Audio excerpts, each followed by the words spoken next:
Good evening. Wow. Welcome to Jacob Edwards Library. We are delighted to welcome here some speakers this evening on immigration, and they also have a slideshow. I'm delighted to see so many people here, and everybody was here before time, which is wonderful. We normally are at the last minute rush.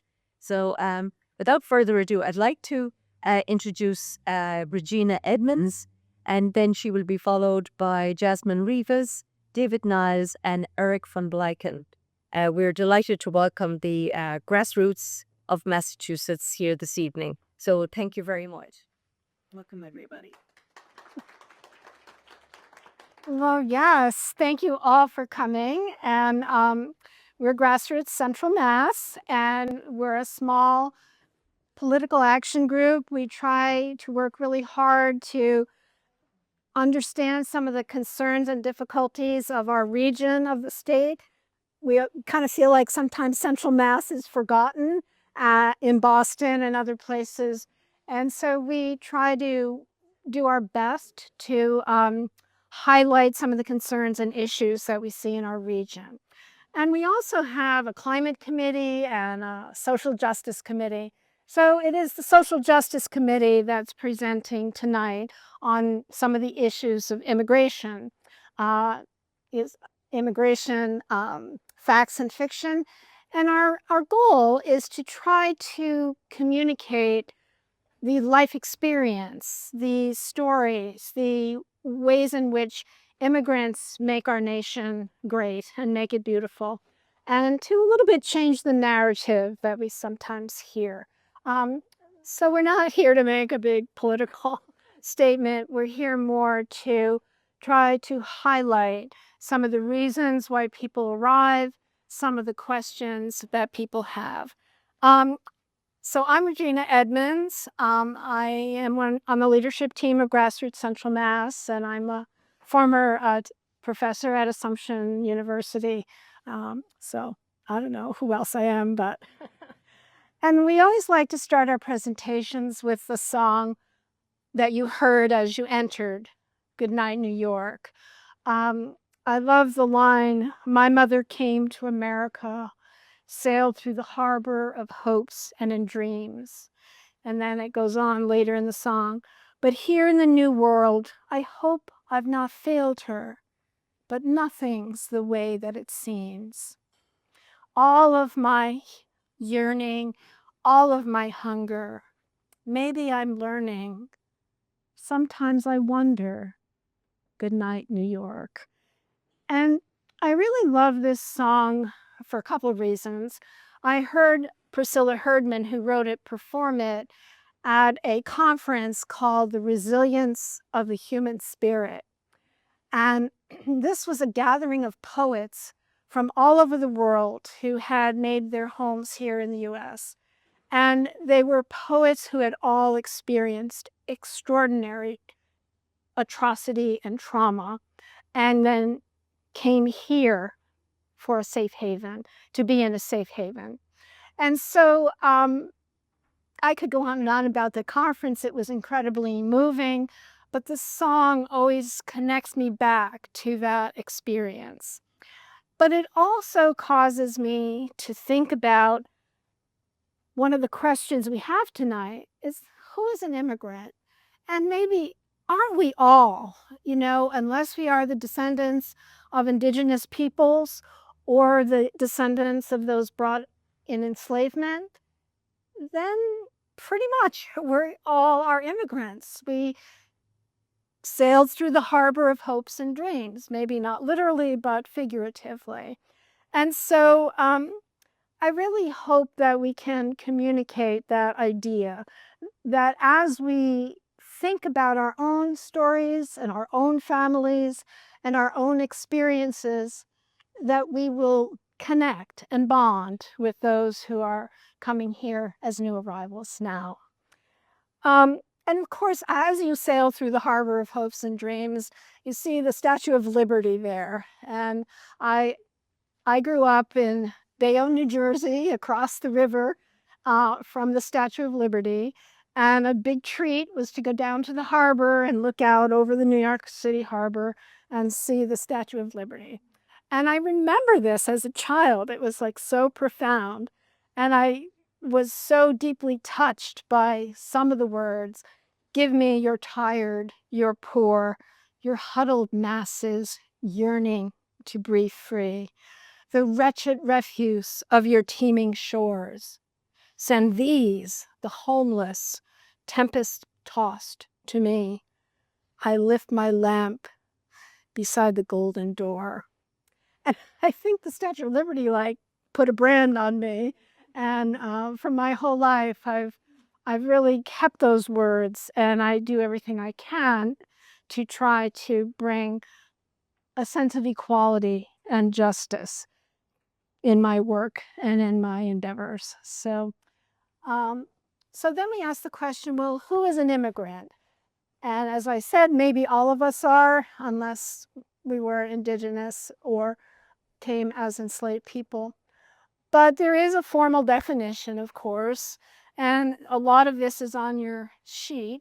There are so many different words to describe immigration and immigrants. And the specific definition of an immigrant is someone who comes to live permanently in a foreign country. And that's a pretty simple definition. But then there are all these additional categories and all these additional concerns, such as who's a DACA recipient, who's a recipient of TPS, temporary protected status. What's the difference between a refugee and an undocumented immigrant? So a refugee has status, but another type of person who's come to this country doesn't have status. It depends on the procedure and the process that you're engaged in. So I won't get too in the weeds with that, but I did hope that many of the definitions are on your handout, and that if you had any questions about that later, we could talk about that. And so do we go to the next slide, I think. And here are the definitions here as well. So many people now are asylum seekers, and seeking asylum is permitted. That is a permitted thing to do. And yet we find that asylum seekers are being targeted as they go to asylum interviews. So there's a lot of very complex dimensions to this whole question of immigration. And I think you're next, Jasmine.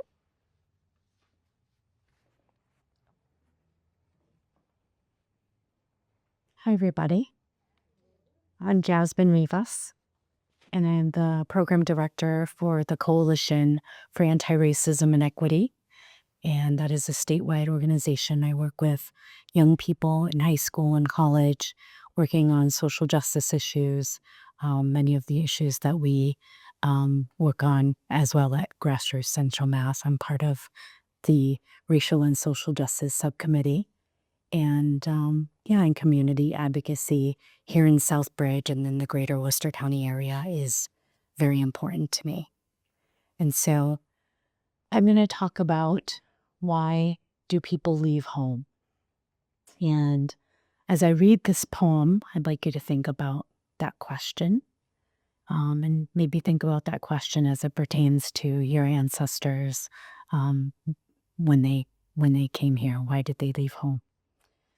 The poem is by Warsaw Shire, and it's from her book called Blessed the Daughter Raised by a Voice in Her Head. And the poem is called Home. No one leaves home unless home is the mouth of a shark. You only run for the border when you see the whole city running as well. The boy you went to school with, who kissed you dizzy behind the old tin factory, is holding a gun bigger than his body. You only leave home when home won't let you stay. No one would leave home unless home chased you. It's not something you ever thought about doing. So when you did, you carried the anthem under your breath, waiting until the airport toilet to tear up the passport and swallow. each mournful mouthful, making it clear you will not be going back. No one puts their children in a boat unless the water is safer than the land. No one would choose days and nights in the stomach of a truck unless the miles traveled meant something more than a journey. No one would choose to crawl under fences, beaten until your shadow leaves, raped, forced off the boat because you are darker, drowned, stoled, starved, shot at the border like a sick animal, pitied. No one would choose to make a refugee camp home for a year or 2 or 10, stripped and searched, finding prison everywhere.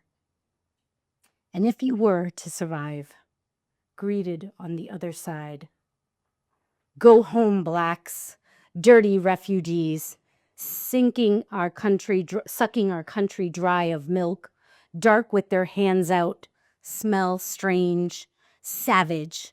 Look what they've done to their own countries. What will they do to ours?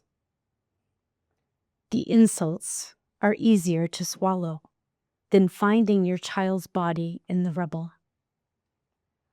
I want to go home, but home is the mouth of a shark. Home is the barrel of a gun. No one would leave home unless home chased you to the shore. No one would leave home until home is a voice in your ears saying, leave, run, now. I don't know what I've become.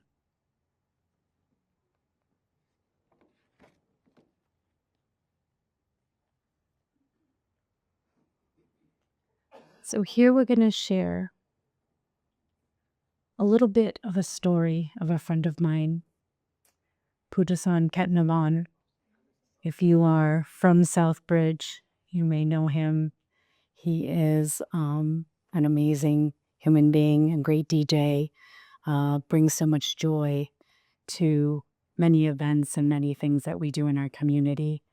And here's a story that he shared in an interview done by Charles Diaz from Real 401 Productions for a project that we all worked on together. So it's just a little excerpt of his story as a refugee from Laos. My name is Pudasan Ketnavan. I live in Southbridge, long-time resident here since 1980. The people were trying to evacuate during that time, and we were still there. We were trying to escape, and during that time, we had the fortunate ability to have my mom, who basically bribed a Viet Cong soldier with a gold watch, my father's gold watch, to escape the Mekong River to Thailand, and we were able to get his help to escape. And then we escaped from there, we were in Thailand, and we were in a camp where all the refugees are and everything like that, because we're not a citizen of Thailand, and they had to make a camp there for us. So we stayed there for like a little over, maybe less than a year or something. But he was able to raise funds with the church in Southbridge and get my family, all 8 of us from Laos, to come to America. So the challenges I faced and my family faced when we first arrived in Southbridge, or the country here, was communication, speaking English, understanding English. Nobody knew how to speak our language, and of course we didn't know how to speak English to anybody else. But the Spanish community rallied up with us and helped us get furniture, clothes, food. You know, I remember being that poor where I wasn't able to eat sometimes, and my friend Hector Rodriguez, I go down there and he never knew that I was hungry or poor or anything like that. I just wanted to play with him and everything like that. Family fed me, and all the Spanish communities living on the 600 block was amazing, because the community there helped raise me, because it takes a village to raise a child, and I am that child of Southbridge. But this community in Southbridge really helped my family grow as individually and as family members, in giving us this opportunity to be here. if I was living back in Laos, I don't know, because I could be dead by maybe less than under 25. I think the life expectancy would have been even lower than that, because I'd be living on a farm or being sold as a slave to someone that is still going on to this day. And big success is that I'm living here, I'm achieving my dreams. I can pass that generational wealth to my children. Success is I'm here. I'm in America. I get to meet people that I would never normally associate myself with, because I wouldn't know, because when I was that kid back in Asia, where running alongside the American GIs and asking for candy, I was him. That's who I was, and I didn't know any better, because I didn't know what freedom was until I got to the United States. My last thoughts are thank you, Southbridge. Thank you to the community from the bottom of my heart. Thank you for giving me all the gifts that were available at that time. For the Spanish community that I really love, they took me in. They gave me a home. Southbridge gave me a home. The community gave me a home where I can actually not live in fear.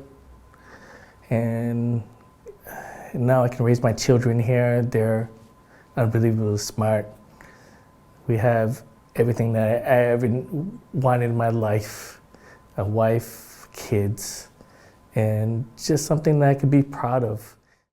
Thank you. I just want to thank Pooh for sharing part of his story with us. And I can attest his kids are really, really smart. So, they're not saying that next slide. Oh, no. Oh, here it is. Okay. So here's some other reasons why people might leave home. Better economic opportunities, escaping political persecution or conflict, reuniting with family, pursuing education, fleeing natural disasters, as we saw with Hurricane Maria in Puerto Rico, escaping discrimination, looking for better quality of life. And so I want everyone to just think for a minute and reflect on what were some of the reasons that your own ancestors, your own families came here. I don't know if anyone wants to share. You can popcorn out if you want to share. My family came here in the 1960s from Canada because my father told my mother there wasn't so much snow in this area. He was working for the railroad. Well, my husband remembers that year that we came in 1963. And when we left St. Mary's, Ontario, the snow was up to the telephone poles. My husband said in 1963, the snow in Massachusetts was also up to the telephone. So, but he came here because of the railroad. He wanted to transfer down. He wanted to really get my mother away from her family because they were a negative influence. Sorry. Thank you. Thank you for sharing. Anyone else? We'll have Jeff. Very briefly, my father-in-law, he's since passed on, but he and his mother left Germany when it was under Hitler's control. I think in 38 or 39, he was one of the, I think, last groups of people that got out. And so I'm fortunate in that sense because he produced the daughter who was with my wife 37 years and failing and and everything else. But he basically came because he didn't know exactly what would happen in Germany. He's a very quiet individual, so I didn't get all the details, but that's what happened. I know he had to go through Italy and then some other place, and then finally they ended up in the States. Thank you. Thank you. And so, yeah, we want to think about all of those reasons. People never really want to leave home. Go ahead. Yes, I just want to say that, sometimes it goes both ways. When I was 5 years old, my family moved from here, to Europe, to France, because my father had married my wife. My father's family was Jewish and just would not. It just wasn't something they could put up with here in the U.S. So they moved to France, where it was much more acceptable. And then, when I was 18, I moved back here to go get an education, to go to the college here in the Worcester area. So it can go both ways, and it's not necessarily something kind of persecution or conflict,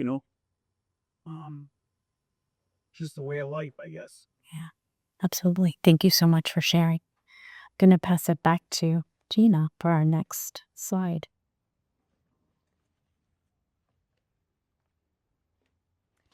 One of the questions that's always asked is, well, why don't these people just get in line and do it the right way? That's the problem. And the reality is that there actually isn't a right way. The immigration process is extraordinarily complex. I'm not an immigration lawyer, but I've attended a number of workshops. And as we mentioned before on an earlier slide, you have all different kinds of statuses. So a person who is an asylum seeker has one pathway potentially to citizenship. A person who's a refugee does have a pathway to citizenship, but often refugees have been in refugee camps for upwards of 8-10 years. I've done some interviews with people who have come as refugees and had to be vetted by the United Nations and other very complex processes. We know, for example, that DACA, deferred action for childhood arrivals, those individuals are wonderful most of the time. They, under several presidents, have had the opportunity to get a work permit, to go to school, to achieve many of the things that native-born children would, but they have no pathway to citizenship. They were brought here, quote, illegally by their parents. And so the question is really a complex one. And there is no easy line to get into. If you are from a certain country, if you are of a certain social class, if you have a company that's willing to hire you into a professional role, then you can come and have documents. But in so many other circumstances, you cannot. And I think what's breaking my heart more than anything recently is when we see the individuals who are playing by the rules, who are arriving at their immigration hearings, who are following the procedures that have been set out. And then while they're in their interview, the government deprives them of their status on the spot, and they leave the interview and are apprehended and arrested and deported. So this makes the question of why don't folks just get in line even more problematic, because these are the folks who did understand the system well enough to get in the proper line, even though the line is often years and years and years in the making, as it shows the backlog of people trying to see an immigration judge and proceed through the process. The backlog is basically endless. So I'm going to turn it over now to Eric, and he will take it from there. Thank you very much. So I'm going to take over the history portion of this at this point. And it bears repeating here as we start the history portion.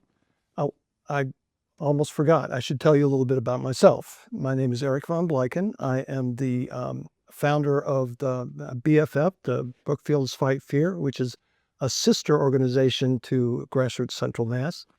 And we've worked together for a number of years now, and we do a lot of political activism in the Brookfields area. And I'm very proud to be a part of that and a part of this as well.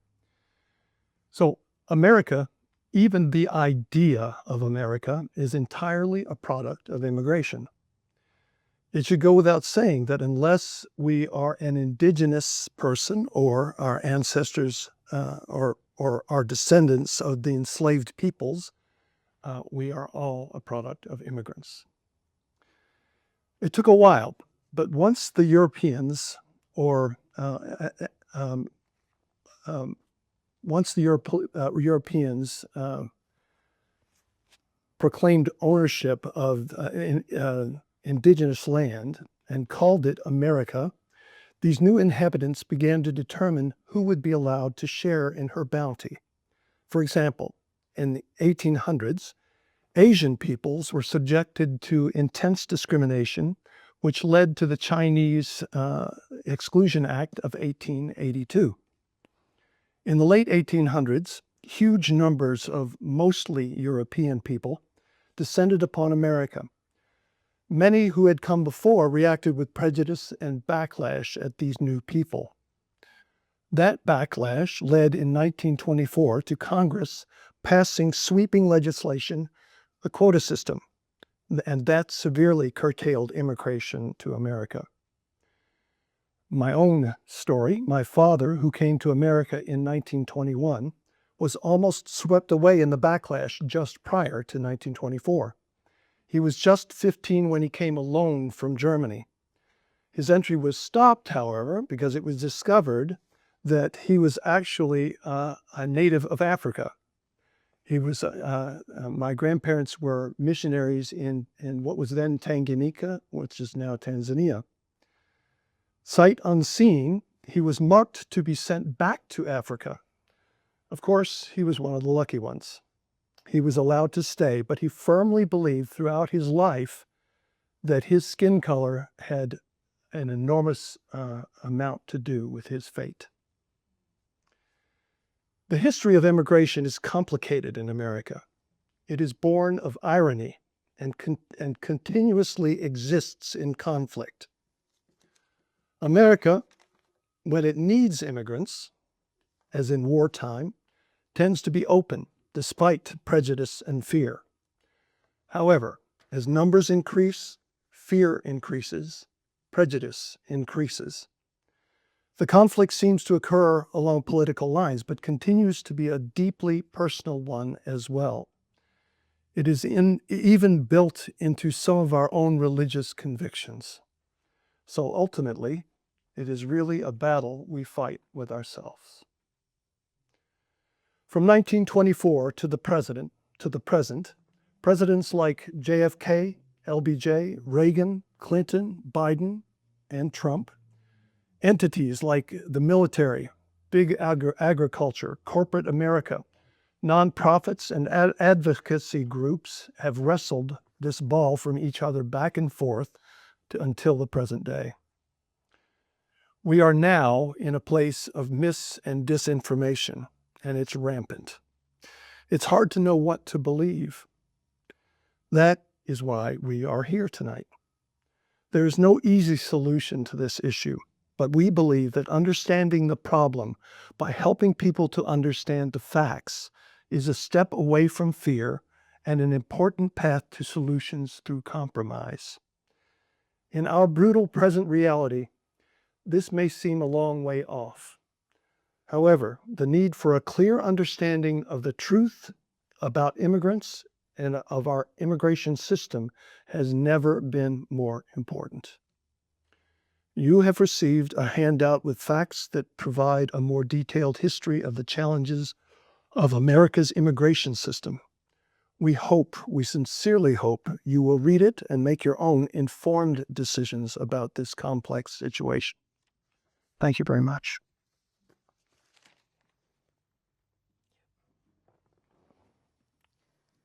Okay, so it's easy then. I think it's on. Yeah, okay. So my name's Dave Niles, and I've been a member of Indivisible since 2017 and Grassroots Central Mass since January 2025. I've worked as a photographer both here at the Telegram Gazette, but also in New Hampshire. And yeah, I got interested in immigration because I didn't know anything about it. And what I found out was that a lot of Americans don't know about it either. And if you've seen any post online, you'll understand what I mean by that. But this is a list of myths surrounding undocumented immigrants and what the facts truly are. And there's two myths that I want to highlight, and one is about the economy and their contributions to the economy, but also about crime. And I see or hear on many news shows or social media posts that undocumented people do not pay taxes or are criminals. And I want to dispel that. So I'm going to blow up this graphic. So this is tax contributions by undocumented immigrants in 2022. And this is federal taxes, income tax, federal social insurance taxes, but also state and local taxes. So $96.7 billion. So yeah, they pay taxes. And let's see. These are 6 states that raise the most or get most contributions in terms of taxes from undocumented workers. And I've added Massachusetts, even though it's much smaller, it's where we live. And so it's good to know that they're contributing to our tax base as well. So the question is, what happens? We're talking about now, we're hearing people, the president administration, talking about deporting all these undocumented workers. So what happens? What would happen if that actually were to take place? So there's approximately 11 million undocumented immigrants, and it would take probably 10 to 11 years to accomplish that. So 1 million people every year. And this is the kind of thing, this is how this would affect the economy. So you can see there would be damage in terms of GDP, but labor force, Americans' income and prices would all be affected by removing undocumented workers from the United States. And what I don't hear very often is, what is it going to cost to actually do this? And it's been estimated that the cost of deporting all undocumented people over the next decade would be almost $1 trillion. And that's before the most recent budget bill. So I'm going to ask my wife to bring some water up to the, you can bring it around back. Yeah. I forgot my water. I brought the computer, but I forgot my water. So, so not only would we lose revenue, it would cost us money, taxpayers like yourselves, if this is what it would cost. So as far as crime goes, there was a study done in Texas where they looked at crimes between undocumented naturalized citizens and natural-born citizens. And so we can see that undocumented workers or undocumented immigrants commit crimes at a far lower rate than, can we open this up? Hold on a second. I'm going to pause for a second. Here we go. All right, so so they commit crimes at a far lower rate. Because if you're documented, you do not want to call attention to yourself, right? You don't want to go places where you're going to get caught. You don't want to do things where you're going to get caught by somebody. So, but what I want to do here is just talk about 3 people, two who I knew, one who I never met but had a conversation with online, that I think illustrates what I'm talking about here. Okay. This is the 5th Amendment. We'll get to that in a second. So the first person I want to talk about is someone that I had a back and forth with online. I don't go online to do flame wars with people. I don't do that. But I happened to see a news story online about an ICE raid on a dairy farm in Vermont.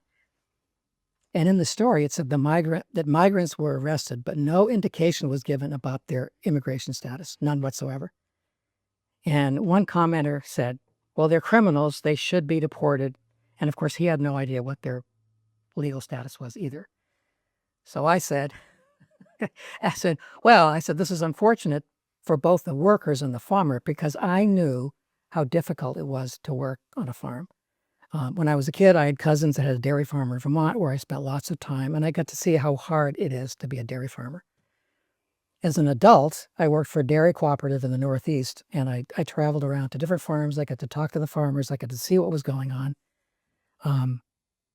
And I got to see how difficult their job was, managing a herd, trying to keep afloat. So it's just difficult. But before that, when I was a young guy, I moved to New Hampshire and I thought, I want to try out this farm and stuff. And so there was a local dairy farm that had an opening, and I called the guy up, the farmer up, and I said, yeah, I want to interview. I said, okay, come on over. So I talked with him for quite a while, and he finally said, David, you're not going to last a week. So I thought I could last at least a week and a half. Come on. So I never got the job. I never took the job. But it was interesting that this same commenter went on to say that immigrants are a drain on the economy, and if they're given due process, it will only add to the deficit. Well, it just so happens that due process is part of the Constitution, right? 5th and 14th Amendments. And it's not about citizens, it's about anybody within the United States. Got pull this paper here. Oh boy. Okay. And I, time and time again, I see people interviewed and they say, well, we don't think undocumented people should get due process. We don't think criminals should get due process. Well, that's not the way it works, or the way it's not supposed to work, even though I think, laws are being broken right now. So the other two people I want to talk about were the only two people that I ever knew that were undocumented, okay? And one was a Canadian student who had come down to Boulder, where I was living at the time. And when her student visa expired, she just stayed. She had a job. She certainly wasn't involved in any criminal activity. And just so you know, overstaying a student visa is a civil violation. It's not a criminal one. But just so you know, I'm also not a lawyer. So if you want to look that up, feel free. The third person was a friend of mine from Malaysia, who once again came to Providence for college, and like the Canadian, he stayed even after his visa had expired, and he lived in Providence for more than 40 years, right? And I was never sure about his status. I never asked, and I didn't care. And so, anyway, at a celebration of life in Providence, I found out that he, in fact, was undocumented, and he was immensely talented. He was a photographer, a fine artist, a woodworker, a luthier, and a classical guitarist. And he had become part of the Providence art scene. And so much so that the church at his service was packed, right? And has anyone been to Waterfire here by chance in Providence? Okay, so he was on the team that brought that to be. He worked on planning. He produced and designed the boats that are in the canal. And as far as I know, none of them have sunk. So that's good. But yeah, so, oops, I've lost a page. Oh, here we go. Here we go. So anyway, what I want to point out here too is that we can chart tax contributions from undocumented immigrants and how they help the economy. What we can't do is see the difference they make in their communities, whether it be my friend Shihang or someone who volunteers through their church or food bank or any number of community services. And it's impossible to, or at least difficult to quantify that. So we don't know how they're contributing to their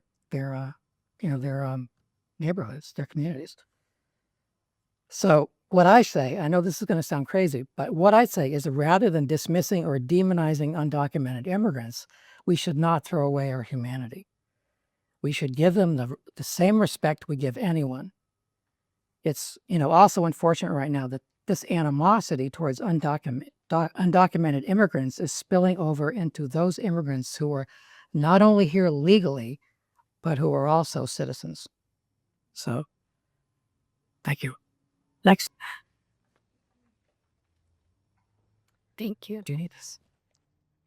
So the thing is, if we listen to these stories, we embrace the message in the poem that no one leaves home unless home is the mouth of the shark.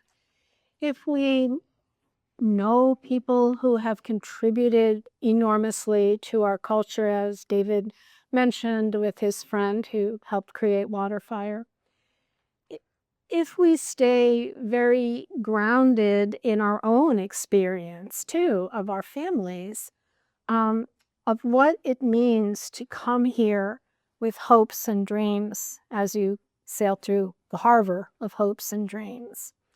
And so we're hoping that in this process of discussing immigrants from the perspective of their contributions, their humanity, their similarities to all of us, that there are things we can all do. So Grassroots Central Mass, we bang our heads up against the wall trying to create presentations like this one. But also on the handout that we provided, there are many things that you could do. Some of them might feel comfortable and maybe some would not. And I'll just mention a couple of them, but I've already mentioned kind of exploring your own history as an individual who's come to this country and what it meant. And if you're a descendant many generations back, trying to hypothesize what influenced your ancestors to come can be really fascinating, I think. Also, listening to stories and connecting with people who are immigrants who might feel safe enough to tell you their story is really powerful. I was lucky enough to be part of the Worcester Women's Oral History Project, and we collected interviews of Worcester women, all kinds of Worcester women, but we did have an emphasis one time for one period of people who had arrived as refugees or immigrants of other statuses.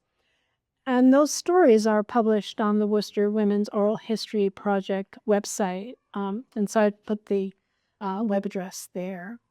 One of the things that really was powerful for me was volunteering to teach in programs for English as a new language. We say second language, but very often immigrants know 4 and 5 languages, just not maybe English.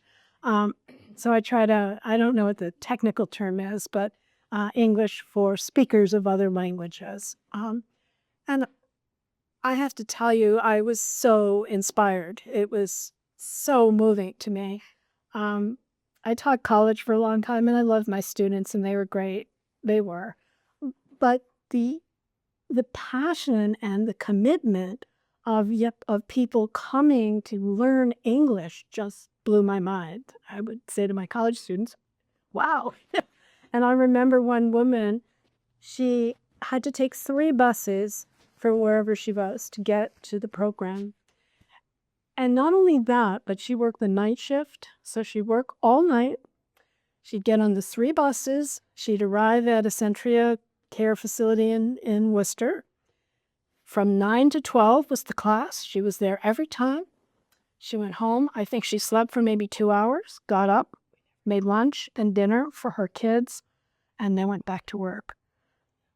Wow. You know, just so inspiring. And I think there are programs in this area. I don't know if this library holds teaching English as a new language. Yes. Did you want to say something? I'm the executive director of the Volunteers of Mass. And our topic is right first. So my name is Emily. If anyone has questions about I'm a literacy volunteer, I will take any time for his presentation. I heard this was happening and had caught my head up.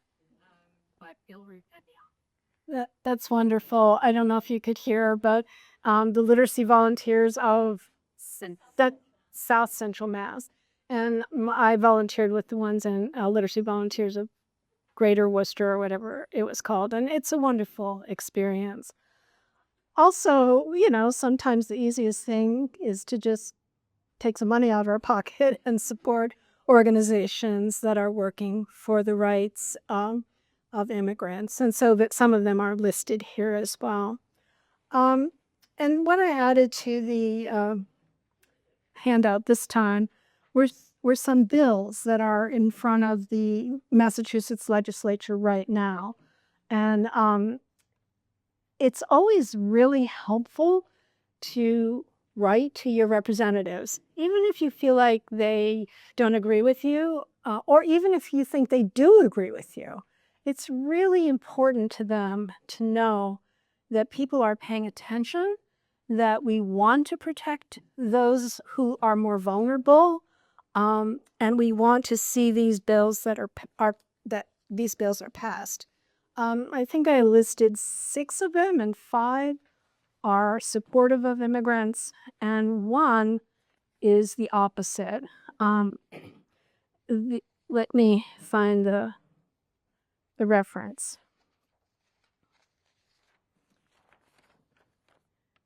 So we would not want to be in favor of what's called the SHIELD Act. This is a very misleading term. There are many SHIELD Acts which protect people who are non-gender conforming or people who are seeking protection if they need abortion care, and protecting your cell phone location so that people can't find you and things like that. But this particular one, S 1096 and H 2009, is actually protecting ICE agents. So it's very misleading.